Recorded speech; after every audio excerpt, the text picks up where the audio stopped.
একটা দিদি বাড়ি, আমার ছাত্রীও বলতে পারো কি আমারই ছাত্রী, আমার কাছে সেলাই শিখেছে।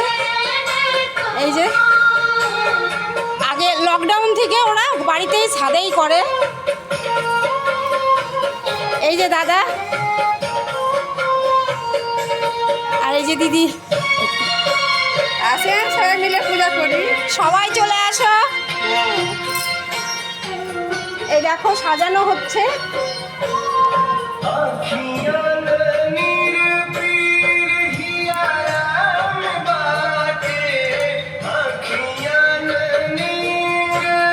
আমি তো ধরাইতে পারবো না, নালে ধরাতাম।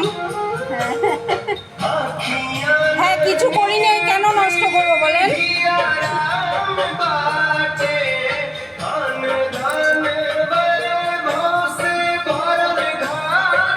লকডাউন থেকে এরা বাড়িতেই করে, আমি এখানেই ডালা দেই।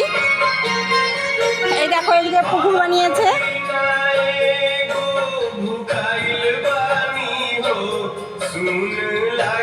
ঘাট বানিয়েছে, দেখো কত সুন্দর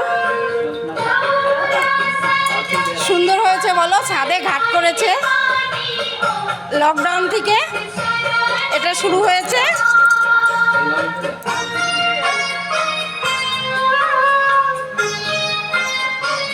এই দেখো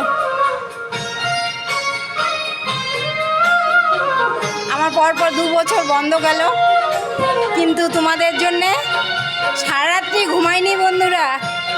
হ্যাঁ কালকে বিকালে ঘাটে গেছি, সেগুলো ভিডিও দিয়েছি, আরও দেবো, অনেক ভিডিও করেছি।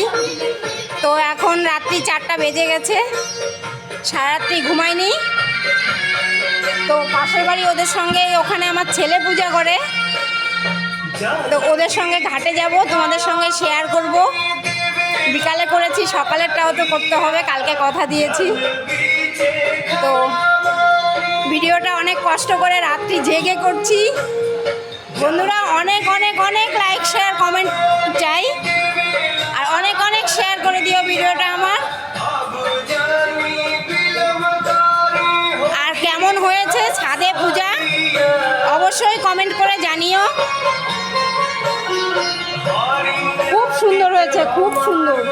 প্রদীপগুলো জানালা হলে সবগুলো দারুণ লাগবে। একটু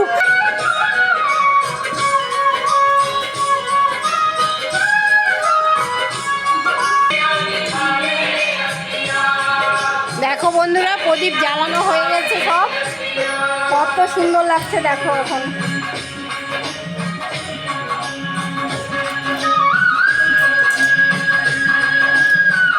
এই প্রদীপ তো সূর্য ওঠা পর্যন্ত জ্বলবে।